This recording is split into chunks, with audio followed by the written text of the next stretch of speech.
જો તમને આ 6 માંથી કોઈ પણ એક લક્ષણ હોય તો તમારે પ્રોટીન વધારે ખાવાની ખાસ જરૂર છે. અને છેલ્લી વસ્તુ સૌથી ખતરનાક છે ને આજકાલ બહુ જ બધા લોકોમાં જોવા મળે છે, એટલે ખાસ છેલ્લે સુધી વિડીયો જોજો. પહેલી વસ્તુ છે કે સ્કિન, હેર અને નેલ્સની ક્વોલિટી ખરાબ થઈ જવી, કારણ કે આ ત્રણેય વસ્તુ મોસ્ટલી પ્રોટીનથી જ બનેલી હોય છે, એટલે પ્રોટીનની ખામી હોય તો આ વસ્તુઓની ક્વોલિટી ખરાબ થઈ જાય છે. બીજી વસ્તુ છે કે નોર્મલ કામ કરવાથી જ બહુ વધારે થાક લાગી જતો હોય છે, અને આનું કારણ છે કે તમારું બોડી અને મસલને રિપેર થવા માટે ઇનફ પ્રોટીન મળતું નથી.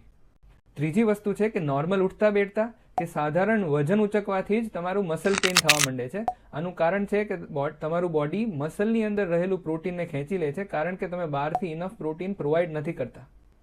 ચોથી વસ્તુ છે કે ઇમ્યુનિટી લો થઈ જવી, એટલે કે કોઈ પણ રોગ તમને ઇઝીલી થઈ જાય છે અને એને મટતા પણ લાંબો સમય લાગે છે. આનું કારણ છે કે તમારા શરીરની રેઝિસ્ટન્સ પાવરની અંદર જે એન્ટીબોડીઝ હોય છે એ પ્રોટીનથી બનેલા હોય છે, અને પ્રોટીન ઇનફ ન મળવાથી તમારો રેઝિસ્ટન્સ પાવર વીક થઈ જાય છે.